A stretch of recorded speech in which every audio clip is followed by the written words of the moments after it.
tal samaana am tur wi xam le na boo di mbir ma nga juddu ñu tuddee Falilu doy na tegtal samaana am tur wi xam. Asalaamaaleykum wa rahmatullahi taala wa barakatuhu. Je m'appelle Serigne Fallou Mbacké, musulman, mouride et citoyen sénégalais. J'aimerais intervenir sur une question qui aujourd'hui, on peut dire, fait couler beaucoup d'encre et de salive concernant les rapports toujours tumultueux entre le religieux et le politique, ou autrement dit entre la religion et la politique, ou entre la République et la religion. Il va de soi que c'est un rapport qui a toujours été sujet à de vives controverses, à des discussions, à des débats. Et il semblerait que ce débat n'a toujours pas connu son épilogue. Et depuis quelque temps au Sénégal, ce débat est mis à jour par des événements qui ont défrayé un peu la chronique. Et on a vu récemment le problème de cet officier de l'armée sénégalaise qui a été sanctionné parce que, paraît-il, il avait ordonné à ses hommes de faire une haie d'honneur à l'honneur justement d'un dignitaire mouride. Et ça a véritablement créé beaucoup de débats et a remis au goût du jour les rapports que doivent entretenir la République et la religion. Un peu plus récent, il y a eu l'affaire dite de la pharmacie Guigon, où on a vu des employés licenciés par leur employeur parce que, d'après ce qui a été dit, ce qui a été rapporté par la presse, ces 10 employés se sont acquittés de leur devoir, de leur obligation religieuse de la prière, et pour ça, évidemment, ont déserté leur poste, et pour cela, ils ont été sanctionnés par un licenciement. Là également, le débat a été soulevé entre la laïcité, la liberté de culte, et au-delà, la question toujours récurrente qui revient encore, de la relation entre l'État et, n'est-ce pas, le culte.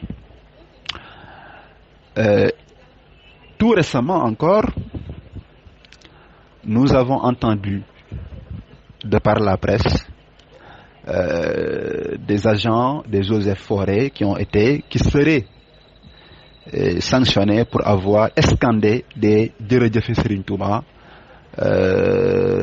à Touba, chez un marabout. Alors, nous n'allons pas entrer dans les détails sur les faits. Est-ce que c'est avéré ou pas? Est-ce que c'est vrai ou pas? Qui a eu raison? Qui a eu tort? Nous n'allons pas entrer dans ces détails, d'autant plus que certaines de ces affaires ont atterri devant les juridictions nationales. Mais nous nous contenterons simplement de faire une analyse, mais une analyse qui ne sera pas du tout objective. Mieux vaut le dire dès à présent. Nous ne sommes pas là pour faire dans l'objectivité. Nous sommes là pour prendre parti carrément pour la religion qui nous tient beaucoup à cœur. Parce que pour un fervent adepte de la religion musulmane, pour un talibé mouride de surcroît, il n'est pas question de faire de compromis sur ce qui est le fondement de notre religion. Mais nous nous servirons tout de même de nos connaissances en matière de fonctionnement de la République, de l'état de droit, des notions aussi variées que la laïcité, la liberté de culte, etc.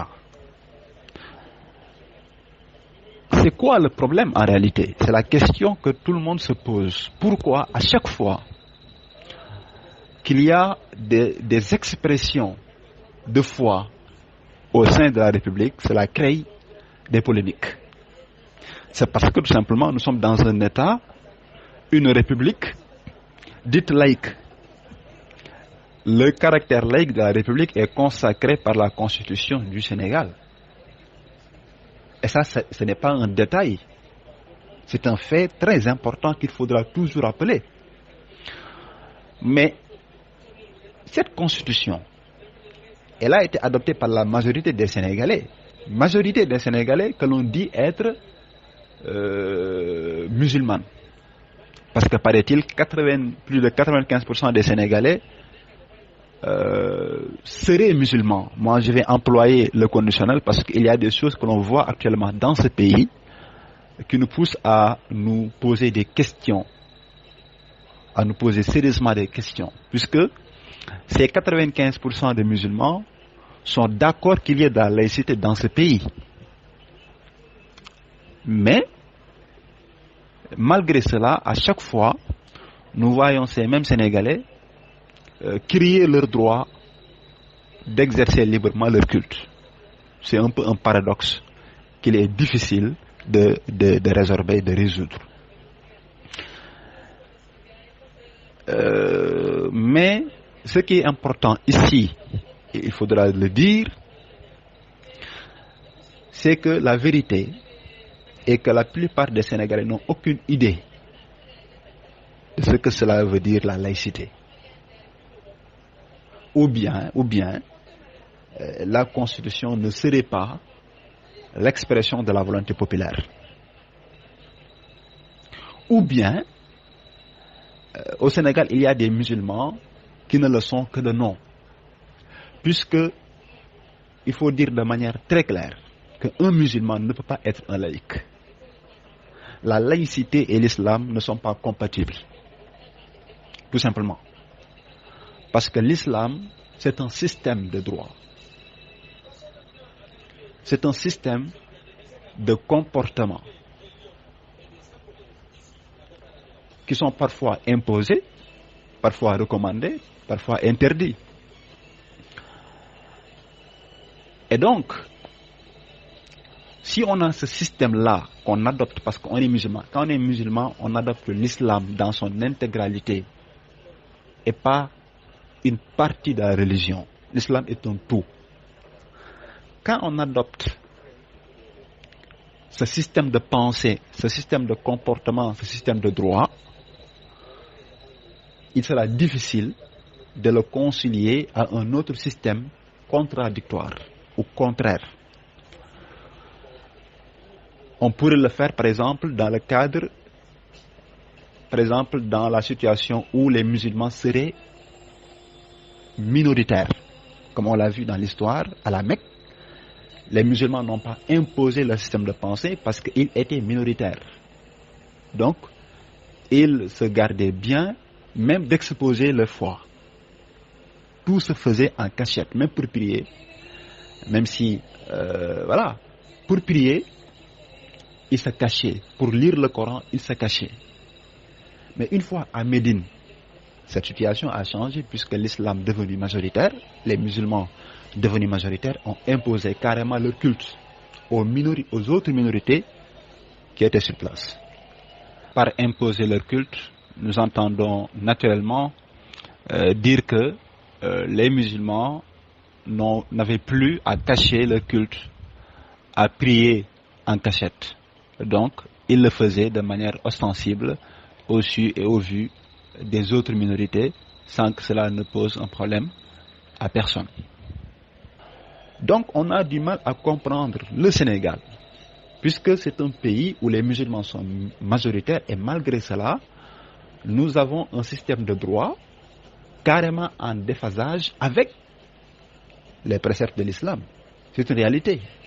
Après oui, on peut discuter, on peut palabrer sur le degré de contradiction entre la laïcité, la République et l'islam. On se pose des questions. Pourquoi la majorité des Sénégalais n'aspirent-elles pas à vivre en bons musulmans? Cela a une explication historique. C'est que pendant très longtemps, notre pays a été colonisé. Donc nous avons été dominés par les armes. Les Français sont venus, nous ont imposé leur mode de pensée, leur culture, et même ont essayé d'implanter leur religion. Mais sur ce plan-là, nos conquérants, à nous, les musulmans, ont été ont eu beaucoup plus de réussite. Puisque lorsque les Français partaient en 1960, il y avait déjà plus de musulmans que de chrétiens. Mais 1960, c'est l'indépendance. Tant que les Français étaient là, nous imposer des choses, on pourrait comprendre que les musulmans, majoritaires, mais moins forts militairement et économiquement, ne pouvaient que vivre leur religion de manière privée, de manière personnelle. Encore que, même à cette époque-là, dans le cadre de la colonisation, les musulmans avaient beaucoup plus de droits, avaient beaucoup plus de liberté de culte que maintenant. Et ça c'est un paradoxe qu'on ne saurait comprendre. Parce qu'actuellement, nous voyons des choses qui sont refusées aux musulmans, alors que même le colon, qui n'était pas du tout musulman, permettait aux musulmans de faire. Donc ça, évidemment, on ne le comprend pas. Donc, le constat, c'est que lorsque les nègres de maison, les renégats, en fait, on les appelle de manière très polie, des assimilés, sont venus au pouvoir, ont remplacé le blanc colonisateur, qu'on a commencé à avoir des problèmes entre la religion et la République. Parce qu'à l'époque des colons, il ne faut pas l'oublier, il y avait même des juridictions musulmanes. Juridictions musulmanes qui ont été supprimées par les Sénégalais eux-mêmes. Et parfois, c'était des musulmans. Ça également, non plus, on ne le comprend pas. Mais depuis quelque temps,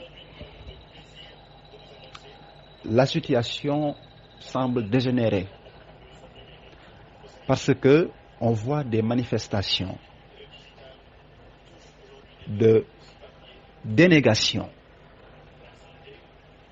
de la liberté de culte, en tout cas de la liberté de culte musulman. Pour en parler justement, cette affaire de la pharmacie Guigon, la pharmacie Guigon appartient à des Français. Elle est implantée au Sénégal depuis très longtemps. Et on n'a jamais eu de problème de ce genre. Et tout d'un coup, on a une note de service qui interdit carrément, en mots à peine voilés, aux employés de prier aux heures de travail. Si cette note existe, ça veut dire qu'avant, c'était une pratique qu'on laissait faire. Qu'est-ce qui a motivé les propriétaires de la pharmacie à revenir sur cette permission qu'ils avaient accordée aux employés? Mais au-delà de cette question, c'est la liberté de culte qui se pose. La liberté de culte veut simplement dire que chaque personne est libre d'exercer son culte de manière libre sans que personne ne l'en empêche. Évidemment, cette liberté doit être exercée dans le respect des lois et règlements. Mais c'est un principe constitutionnel. Or, on ne limite un principe constitutionnel que par l'ordre public et les bonnes mœurs, c'est-à-dire l'abus. Il peut y avoir des abus, mais tant qu'il n'y a pas d'abus, on est libre d'exercer les droits et les libertés reconnues par la Constitution. Donc la question qui va se poser dans ce cas précis concernant la pharmacie Guion, c'est de savoir est-ce que le fait de prier aux heures de travail nuirait aux intérêts de la pharmacie? Il faut croire que non, puisque ce n'est pas tous les employés qui le font en même temps. D'ailleurs, le fait qu'on ait licencié que 2 personnes montre que, effectivement, ce n'était pas une pratique généralisée en tout cas. Donc, on a du mal à croire que 2 employés, parmi des dizaines, puissent freiner, en tout cas, amoindrir la rentabilité de la pharmacie. Et quand bien même serait-ce le cas, on est en droit de se poser la question de savoir entre la liberté de culte consacrée par la Constitution et la liberté d'entreprendre, laquelle de ces 2 libertés l'emporte sur l'autre. Évidemment, ce serait une question inextricable. Mais au-delà même de cet aspect purement juridique, c'est la pratique qu'il faut surtout invoquer. Dans un pays à 95% de musulmans, ce n'est même pas réaliste d'interdire la prière dans les heures de travail. Parce que nous avons une législation du travail qui ne prend pas en compte les heures de travail. Ça, nous le savons, c'est dû au problème de la laïcité. En vertu de la laïcité, on ne prend pas en considération la religion quand on légifère. C'est logique. Mais en même temps, c'est risqué, puisque les lois risquent d'empiéter, les lois de la République risquent d'empiéter sur les obligations religieuses. Prier à l'heure, c'est une obligation pour les musulmans. Donc si tu lui enjoins une autre obligation, celle de travailler dans des heures déterminées, le musulman à un moment donné devra choisir entre les deux, entre le travail et la prière. Et un bon musulman n'a jamais à choisir entre le travail et la prière. Évidemment, pour la prière, Dieu même, en tout cas la législation musulmane,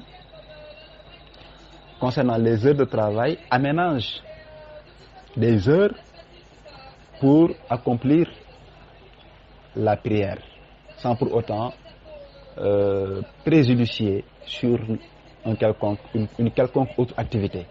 Parce qu'il y a le muqtar, la période qu'il est préférable de prier, et il y a le darouri, la période à laquelle on prie si on a un empêchement légitime.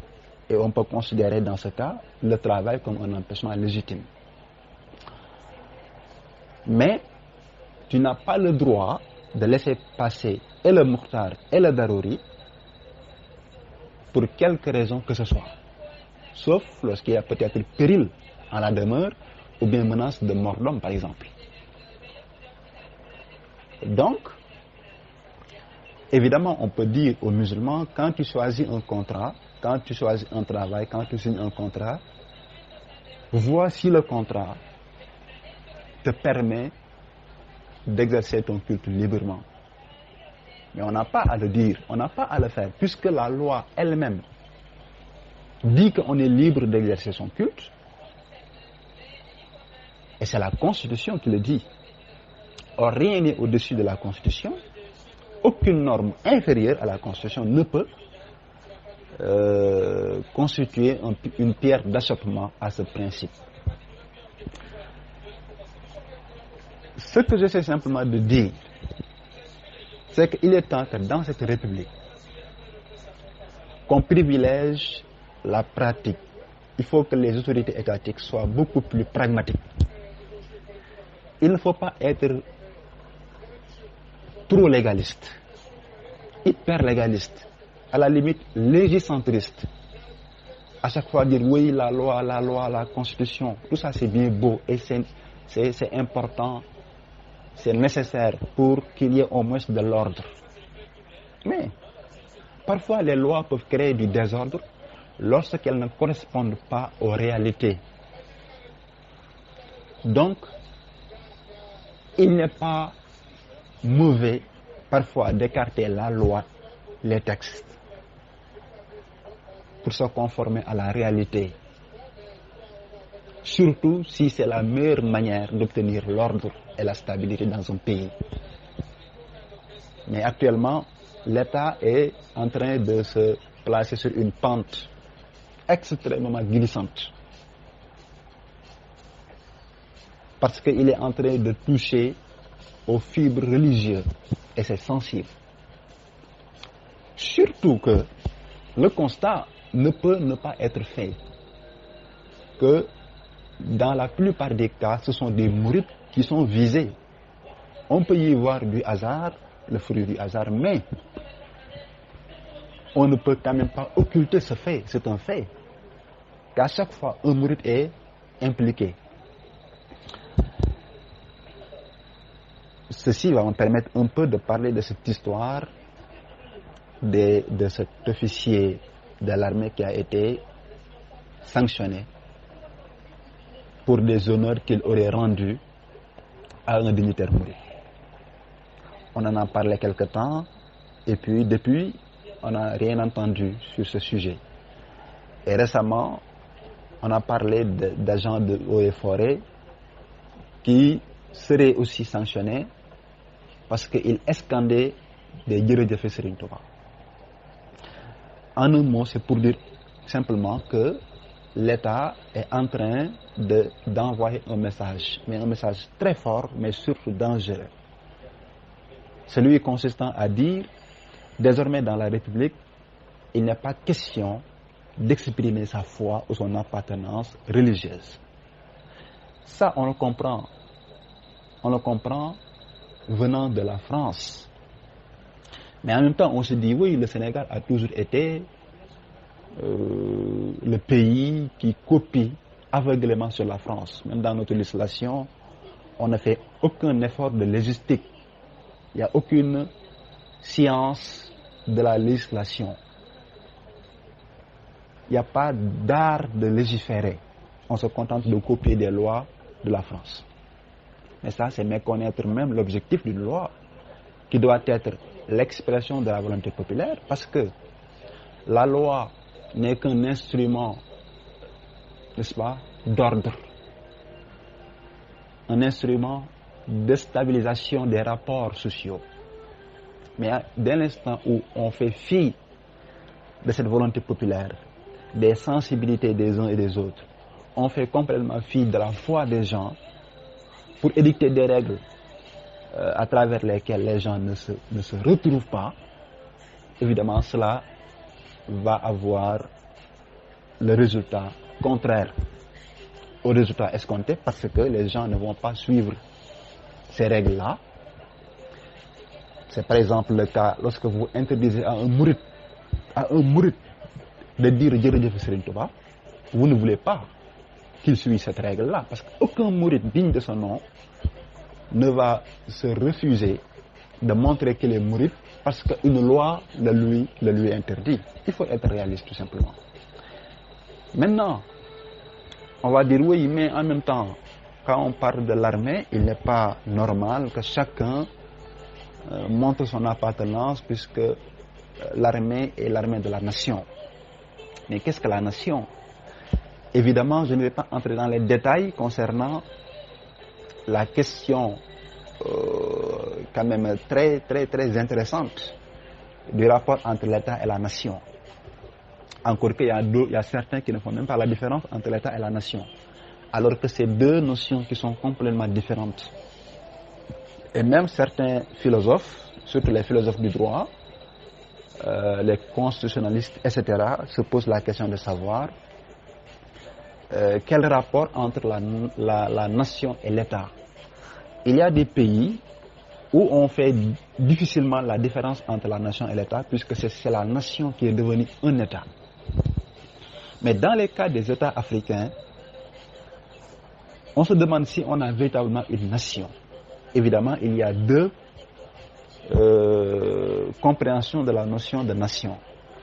Est-ce que la nation est le commun vouloir de vivre ensemble, ou bien la nation est une situation objective, c'est-à-dire qu'on a des points communs, on a la même langue, la même religion, la même ethnie, donc on forme une nation, ou bien est-ce qu'on est une nation parce qu'on veut être une nation? Pour le cas du Sénégal, on peut dire qu'on est une nation parce qu'on veut simplement être une nation. Il y a plusieurs langues, il y a plusieurs ethnies, et on veut les unir sous le même drapeau. Et donc, on crée des règles pour les fédérer autour de ces règles-là. Ce qui peut, en quelque sorte, expliquer le fait qu'on veuille coûte que coûte mettre l'État et la République au-dessus de tout. Mais ça, c'est une méthode qu'il faut prendre avec prudence. Parce que si la nation est un commun vouloir de vivre ensemble, on veut bien vivre ensemble. Mais à quel prix? On est prêt à renoncer à certaines choses au nom de la République, mais pas à toutes choses. Les Pulaars, par exemple, les Sérères, etc., veulent bien garder leur langue et faire du Wolof la langue nationale. Pourquoi? Parce qu'il y a beaucoup plus de Wolof. On pense en tout cas qu'il y a beaucoup plus de Wolof que de Sérères ou de Joola. Donc on fait du Wolof la langue nationale. Les autres ethnies l'ont accepté. Alors pourquoi, par exemple, les chrétiens n'accepteraient-ils pas que l'islam soit la religion dominante au Sénégal? Partout au monde, c'est la majorité qui gouverne. Et c'est ça même le principe de la démocratie et de la République. Maintenant, si on a une République où on fait des règles complètement abstraites, des règles sorties tout droit des livres de théorie de la République, on ne peut que causer des problèmes. Donc, il faut privilégier la concertation, le consensus, plutôt que des rapports de force. On ne peut pas imposer la République. La République, ce sont les hommes qui la font. Et les hommes au Sénégal, ce sont des musulmans, des Tidjanes, des Mourides, des Khadr, des Layènes. Et pour les Mourides, en tout cas que nous sommes, moi, je peux bien parler pour le mouridisme. Il n'y a aucun Mouride qui va sacrifier sa foi. Il n'y a aucun Mouride qui va renoncer à sa liberté d'exprimer sa foi au nom de quelques principes républicains que ce soit. Donc il faut que l'État soit plus pragmatique et qu'il fédère un peu toutes les sensibilités dans sa manière de fonctionner. Il y a beaucoup de choses qu'on peut dire concernant les rapports entre la République et l'islam et la religion de manière générale, mais surtout l'islam, parce que on n'entend pas de problème entre l'État et l'Église, simplement parce que l'Église n'est pas majoritaire. Si ce sont les musulmans qui font beaucoup plus de bruit, c'est parce qu'au Sénégal, il y a beaucoup plus de musulmans. Mais dans le fonctionnement de l'État, dans les textes, cela ne transparaît pas. Sous réserve de quelques exceptions notées dans le code de la famille, on ne sent pas du tout cette majorité musulmane au Sénégal, ce qui est anormal. C'est pas normal. Parce que la République a été pensée par des hommes, pour des hommes, d'une époque déterminée, pour un pays déterminé. Notre République est la République française. N'est-ce pas? Là, quand les Français pensent une République française pour les Français, toi, un Sénégalais, tu ne peux pas prendre la République, la forme de la République française, les principes de la République française pour venir les imposer à des gens qui n'ont rien à voir avec les Français. Nous n'avons pas la même histoire, nous n'avons pas les mêmes croyances. Donc, je vais un peu m'arrêter là pour... je vais simplement appeler l'État à plus de retenue. Il faut qu'on comprenne que l'État est une création humaine. Ce sont les hommes, c'est-à-dire nous, qui avons créé l'État. Nous voulons bien respecter ces règles, tant que ces règles respectent nos croyances. Nous ne disons pas non plus que chacun fasse ce qu'il veut. Non. Nous disons qu'il y a des choses sur lesquelles il n'y a pas possibilité de compromis.